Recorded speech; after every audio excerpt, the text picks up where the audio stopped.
రహదారిపై ప్రయాణించే ప్రతి ఒక్కరి ప్రాణం ఎంతో విలువైంది. ముఖ్యంగా వాహనాలు నడిపే డ్రైవర్లకు కంటి చూపు అనేది అత్యంత కీలకమని స్థానిక ఎస్ఐ పేర్కొన్నారు. కంటి చూపులో చిన్న సమస్య ఉన్నది భయంకరమైన రోడ్డు ప్రమాదాలకు దారితీస్తుందని ఆయన ఆందోళన వ్యక్తం చేశారు. డ్రైవర్ల కోసం ఏర్పాటు చేసిన ప్రత్యేక అవగాహన కార్యక్రమంలో ఎస్ఐ పాల్గొని ప్రసంగించారు. ప్రతి ఒక్క వాహన డ్రైవర్ కూడా ఈ కంటి పరీక్షల అవకాశాన్ని సద్వినియోగం చేసుకుని తమ చూపును పరీక్షించుకోవాలని సూచించారు.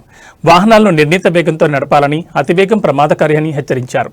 మద్యం మత్తులో వాహనాలు నడిపి ప్రాణాల మీద తెచ్చుకోవద్దని స్పష్టం చేశారు. ద్విచక్ర వాహనదారుల ప్రాణాల రక్షణ కోసం తప్పనిసరిగా హెల్మెట్ ధరించాలని కోరారు. ట్రిపుల్ రైడింగ్ చేయకూడదని, అలాగే మైనర్లకు వాహనాలు ఇచ్చి వారి భవిష్యత్తును పాడు చేయొద్దని తల్లిదండ్రులకు హితవు పలికారు.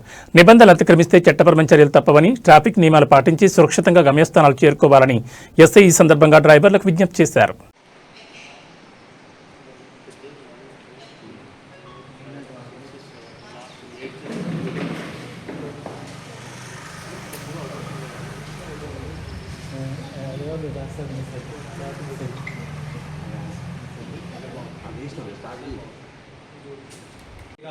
తెలియజేయడం జరిగింది.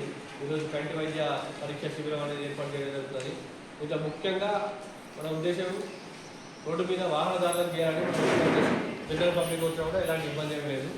ముఖ్యంగా ట్రాక్టర్ డ్రైవర్లు, కార్ డ్రైవర్లు, ఆటో డ్రైవర్స్ వీళ్ళకు పరీక్ష చేయడం మనం ముఖ్యం లేదు. ఎందుకంటే అరేవాళ్ళ కార్యక్రమం అనేది రోడ్డు వల్ల సంబంధించింది. ఎక్కువైతే రోడ్డు మీద ఎవరైతే వాహనాలు ప్రయాణిస్తున్న 2 వీలర్స్ అయినా 4 వీలర్స్ అయినా ట్రాక్టర్లు అయినా వీళ్ళకు ఈ పరీక్ష చేయించడం మా ముఖ్య ఉద్దేశం. ఎందుకంటే రోడ్డు మీద మన వాహనం నడిపేటప్పుడు మన కంటి చూపు సరిగ్గా ఉంటేనే కదా మనకు ఎదురుగా ఎవరు వస్తుందో, మన సైడ్ నుంచి ఎవరు వస్తుందో, అటువైపు నుంచి ఎవరు వస్తుందో, మనకు వేగంగా ఎవరు వస్తుందో అనేది మనకు కనబడదు. కాబట్టి ప్రతి ఒక్క డ్రైవర్కు కంటి చూపు అనేది చాలా ముఖ్యం. కాబట్టి మరి మనం మన వ్యవసాయ పనులు అయినా, మన ఉద్యోగ పనులు అయినా, ఏదైనా పనుల రీత్యా మనము కొద్దిగా